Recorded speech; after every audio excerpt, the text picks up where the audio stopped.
ఓం మహాగణపతే నమః. 2026వ సంవత్సరము అంటే 2026 జనవరి నుంచి డిసెంబర్ వరకు నూతన ఆంగ్ల సంవత్సరంలో ద్వాదశ రాశుల వారికి ఎలాంటి ఫలితాలు కలుగుతున్నాయో చూద్దాము. ముందుగా ఈ 2026వ సంవత్సరంలో ఉన్నటువంటి గ్రహస్థితిని కనుక మనం ఒకసారి గమనించినట్టయితే చక్కటి గ్రహస్థితి కనిపిస్తుంది.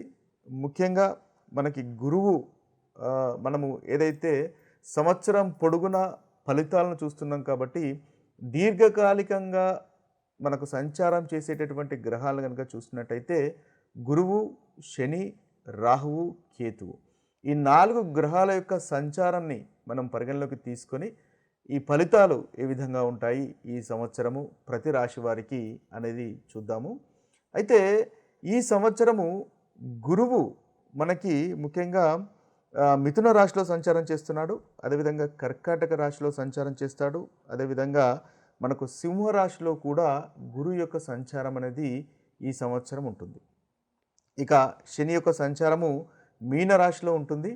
ఇక రాహువు కుంభరాశిలో సంచారం చేస్తున్నాడు. కేతువు సింహరాశిలో సంచారం చేస్తున్నాడు.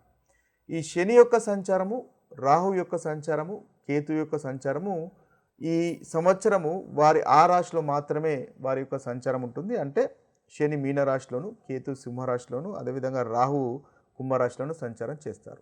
అయితే మనకి శని వక్రీకరిస్తాడు. ఒకే రాశిలో సంచారం చేస్తున్నప్పటికీ శని మనకు జూలై 27వ తేదీ రోజు వక్రగతుడవుతాడు. ఇదొకటి మనము కాంబినేషన్ పరిగణలోకి తీసుకోవాలి. అదేవిధంగా మనకు గురువు కూడా మనకి ముఖ్యంగా చూసుకున్నట్టయితే గురువు కూడా వక్రీకరించి ఉన్నాడు. మార్చి 11th వరకు మనకు వక్రీకరించి మిథున రాశిలో ఉంటాడు. అయితే ఈ యొక్క గ్రహ సంచారాన్ని ఈ సంవత్సరం పొడుగున 3 భాగాలుగా మనము విభజించినట్టయితే జనవరి, మే వరకు ఒక భాగము, అదేవిధంగా మనకు జూను మాసంలో మనకు మార్పులు జరుగుతున్నాయి.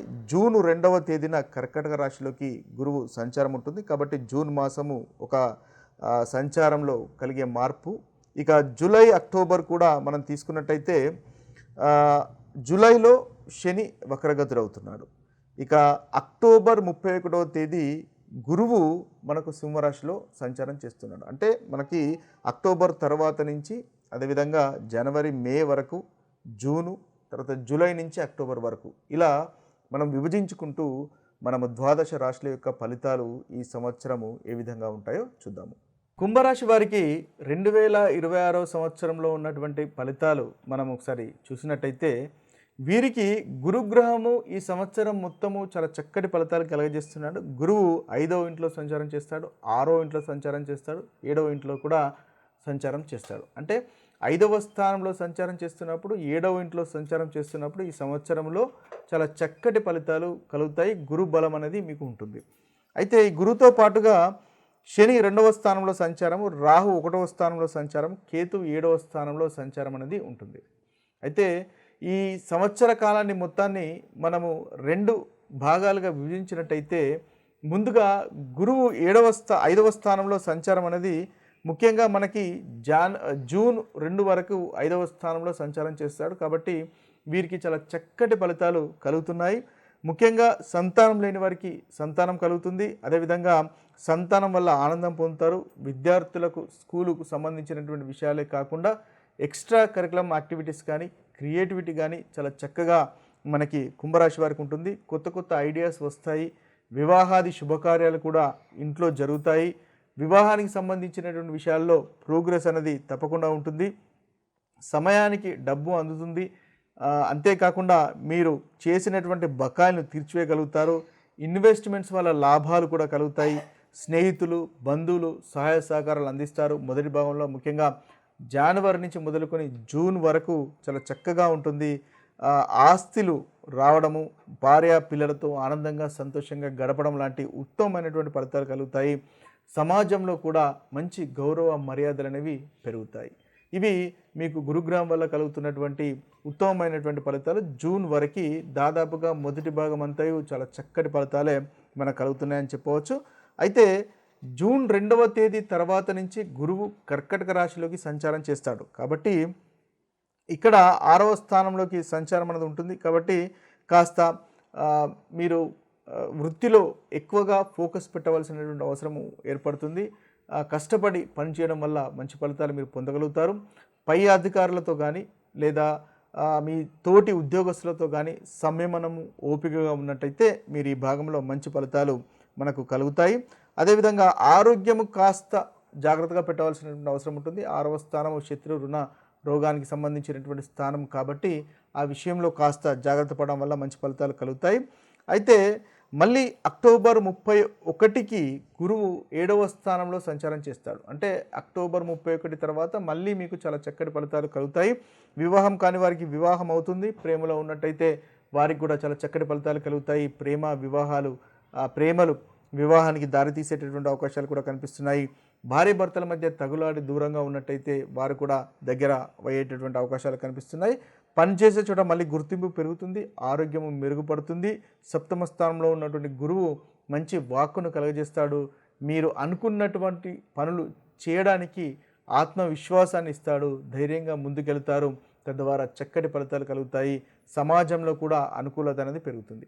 ఓవరాల్ చూసినట్టయితే వీరికి మొదటి భాగము చాలా చక్కటి ఫలితాలు కనిపిస్తున్నాయి. అదేవిధంగా అక్టోబర్ 31 తర్వాత కూడా అనుకూలమైనటువంటి ఫలితాలు ఈ సంవత్సరంలో వీరికి కనిపిస్తున్నాయి.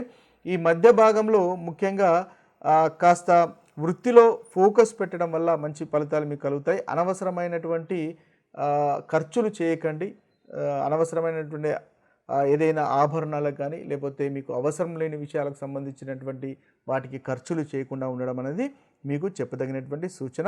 అయితే ఈ రాశివారు ముఖ్యంగా శనికి, రాహువుకు, కేతువుకు ఈ 3 గ్రహాలకు కనుక పరిహారాలు చేసుకున్నట్టయితే చక్కటి ఫలితాలు ఈ సంవత్సరం మీరు పొందగలుగుతారు. అయితే మనము ఈ రాశుల అన్నిటికీ ఈ యొక్క గ్రహాల యొక్క సంచారాన్ని ఆధారంగా చేసుకొని మనకు కలుగుతున్నటువంటి ప్రతికూలమైనటువంటి ఫలితాలు అధిగమించడానికి, మనకు కలుగుతున్నటువంటి చెడు ఫలితాలను పోగొట్టుకొని మంచి ఫలితాలను ఇంకా ఇంక్రీజ్ చేసుకోవడానికి పరిహారాలను కనుక చూసినట్టయితే మనం ముఖ్యంగా మేషరాశి, ధనస్సు రాశి, కన్యారాశి, మేషరాశి, ధనస్సు రాశి, కన్యారాశి ఈ 3 రాశులకు ఈ సంవత్సరము కేతుగ్రహము అంతగా అనుకూలంగా లేడు. కాబట్టి ఈ 3 రాశుల వారు కేతుగ్రహానికి సంబంధించినటువంటి పరిహారాలు చేసుకున్నట్టయితే మీకు చాలా చక్కటి ఫలితాలు కలుగుతాయి. ముఖ్యంగా కేతుగ్రహం అంటే కేతు యొక్క మంత్రాన్ని మీరు ప్రతిరోజు పఠించవచ్చు. ఓం క్యం కేతవాయ నమః అనేటటువంటి మంత్రాన్ని మీరు 108 సార్లు పఠించవచ్చు. లేదా ఓం శ్రాం శ్రీం శ్రౌం సహ కేతవాయ నమః అనేటటువంటి మంత్రాన్ని కూడా మీరు బీజ మంత్రాన్ని 108 సార్లు పఠించినట్టయితే చాలా చక్కటి ఫలితాలు మీకు కలుగుతాయి. అదేవిధంగా మంగళవారం కానీ శనివారం కానీ ఒకవేళ మీకు ప్రతిరోజు కనుక కుదరకపోయినట్టయితే కనీసం మంగళవారము, శనివారము సాయంత్రము ఈ కేతుగ్రహ మంత్రాన్ని పఠించినట్టయితే ఈ సంవత్సరం మొత్తము కేతు వల్ల కలుగుతున్నటువంటి ప్రతికూలమైనటువంటి ఫలితాలు ఈ 3 రాశుల వారు అధిగమించగలుగుతారు. మేషరాశి, ధనస్సు రాశి, అదేవిధంగా కన్యారాశి. ఇక మిగతా రాశులు కనుక చూసినట్టయితే వృషభ రాశి, కర్కాటక రాశి, మకర రాశి, తులారాశి, మిథున రాశి ఈ యొక్క 5 రాశుల వారు రాహు కేతువుల యొక్క మంత్రాన్ని పఠించినట్టయితే వీరికి చక్కటి ఫలితాలు కలుగుతాయి. అంటే ఈ సంవత్సరంలో ఈ రాశుల వారు రాహు యొక్క గ్రహానికి సంబంధించినటువంటి పరిహారాలు చేసుకోవాలి. అదేవిధంగా కేతుకు సంబంధించినటువంటి పరిహారాలు కూడా చేసుకోవాలి. అంటే ఈ 2 గ్రహాలు ఈ రాశుల వారికి అంతగా అనుకూలంగా లేవు. ముఖ్యంగా వృషభ రాశి వారికి, కర్కాటక రాశి వారికి, మకర రాశి వారికి, తులారాశి వారికి, మిథున రాశి వారికి. అయితే వీరు ముందుగా మనము చెప్పుకున్నట్టుగా కేతు బీజ మంత్రాన్ని 108 సార్లు మంగళవారం కానీ శనివారం కానీ పఠించండి. ఓం శ్రాం శ్రీం శ్రౌం సహ కేతవేన్ నమః అనేటటువంటి మంత్రాన్ని పఠించినట్టయితే చక్కటి ఫలితాలు కలుగుతాయి. అదేవిధంగా ఈ రాశుల వారు ఈ సంవత్సరం పొడుగున గణపతిని ఆరాధించినట్టయితే ఈ కేతుగ్రహం వల్ల కలుగుతున్నటువంటి ప్రతికూలమైనటువంటి ఫలితాలు తొలగిపోయి అనుకూలమైనటువంటి ఫలితాలు కలుగుతాయి. అదేవిధంగా శివుడికి అభిషేకం చేసినా కూడా మనకు ఈ రాశి వారికి చక్కటి ఫలితాలు కలుగుతాయి. అయితే ఈ కేతుగ్రహంతో పాటుగా మనము రాహుగ్రహానికి సంబంధించినటువంటి పరిహారాలు కూడా చేసుకోవాలి. ముఖ్యంగా రాహుగ్రహం అంటే దుర్గామాతకు. దుర్గామాతను గనుక ఈ రాశుల వారు ఈ సంవత్సరం ఆరాధించినట్టయితే చక్కటి ఫలితాలు కలుగుతాయి. అనుకున్నటువంటి మీకు పనులు నెరవేరుతాయి. ముఖ్యంగా రాహు యొక్క బీజ మంత్రాన్ని కూడా మీరు పఠించవచ్చు. ఓం భ్రాం భ్రీం భ్రౌం సహ రాహవెన్ నమః అనేటటువంటి ఈ బీజ మంత్రాన్ని 108 సార్లు రాహుకాలంలో ఉదయం 7 గంటల నుంచి 9 గంటల మధ్య లేదా సాయంత్రము 4 గంటల 30 నిమిషముల నుండి 6 గంటల వరకు పఠించినట్టయితే వీరికి రాహుగ్రహం వల్ల కలుగుతున్నటువంటి ప్రతికూలమైనటువంటి ఫలితాలు కూడా తొలగిపోయి అనుకూలత అనేది కలుగుతుంది. ముఖ్యంగా నాగదేవతకు సంబంధించినటువంటి పూజలు కానీ చేసుకున్నట్టయితే మీకు ఈ రాహుగ్రహం వల్ల కలుగుతున్నటువంటి దుష్ఫలితాలు ఏదైతే ఉన్నాయో రాహు కేతు వల్ల కలుగుతున్నటువంటి దుష్ఫలితాలు తొలగిపోతాయి. అంతేకాకుండా శివునికి కూడా మీరు ఈ సంవత్సరం పొడుగున ఈ రాశుల వారు శివునికి సంబంధించినటువంటి పూజలు కనుక చేసుకున్నట్టయితే చక్కటి పరిహారాలుగా ఉపయోగపడతాయి. ఏదైతే ప్రతికూలమైనటువంటి ఫలితాలు ఉన్నాయో ఆ ప్రతికూలమైనటువంటి ఫలితాలు తొలగిపోతాయి. ఇక మనం చూసినట్టయితే సింహరాశి, వృశ్చిక రాశి, కుంభరాశి, మీనరాశి ఈ మిగిలిన 4 రాశులు సింహరాశి, వృశ్చిక రాశి, అదేవిధంగా కుంభరాశి, మీనరాశి ఈ 4 రాశుల వారు మాత్రము రాహువు, కేతువు, శని ఈ 3 గ్రహాల యొక్క పరిహారాలు చేసుకోవాల్సినటువంటి అవసరం ఉంటుంది.